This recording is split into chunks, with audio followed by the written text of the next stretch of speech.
السلام عليكم ورحمة الله وبركاته.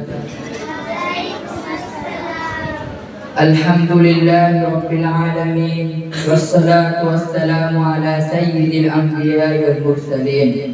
أما بعد، أعوذ بالله من الشيطان الرجيم. بسم الله الرحمن الرحيم. لن ينال الله لحومها ولا دماؤها ولكن يناله التقوى منكم.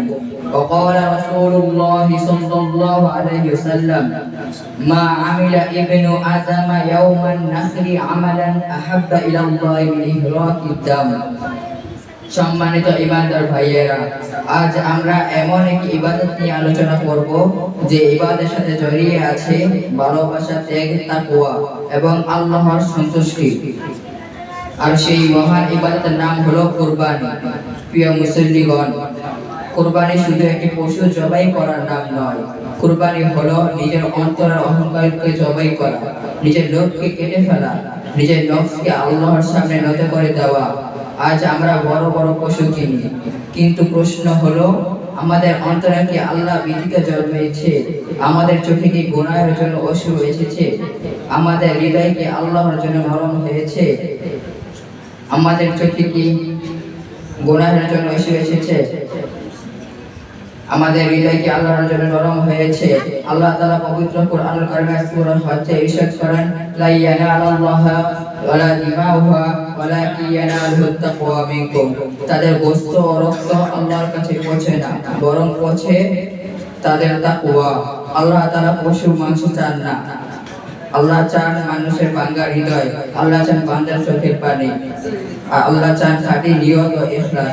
রাসূল সাল্লাল্লাহু আলাইহি ওয়াসাল্লাম তিরমিজি শরীফে ইরশাদ করেন: মা আমিলা ইবনু আদম ইয়াওমান নাখরি আমালান আহাব্বা ইলা আল্লাহ মিন ইহরাকিদ দাম। কুরবানির দিন আদম সন্তানের কোনো আমল আল্লাহর কাছে রক্ত প্রবাহিত করার চেয়ে অধিক প্রিয় নয়।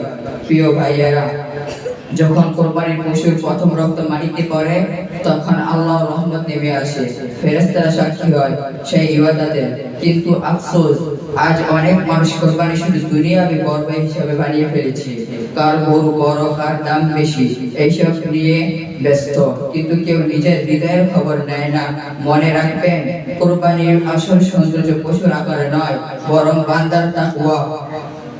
সম্মানিত মুসল্লিগণ, এই কুরবানি আমাদের শিক্ষা দেয় গরিব পরিবারের মুখে হাসি ফোটাতে, ক্ষুধার্ত মানুষের পাশে দাঁড়াতে, আত্মীয়তার সম্পর্ক মজবুত করতে এবং আল্লাহর জন্য ত্যাগ স্বীকার করতে।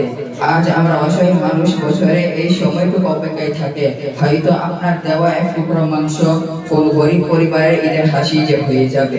প্রিয় ভাইয়েরা, আজ আমরা এমন শুধু পশু কোরবানি করি না, বরং যে নিজের অহংকার কোরবানি করে, নিজের হিংসা কোরবানি করে, নিজের গীবত ও পাপ কোরবানি করে এবং নিজের হৃদয়কে আল্লাহর দিকে ফিরিয়ে দেয়।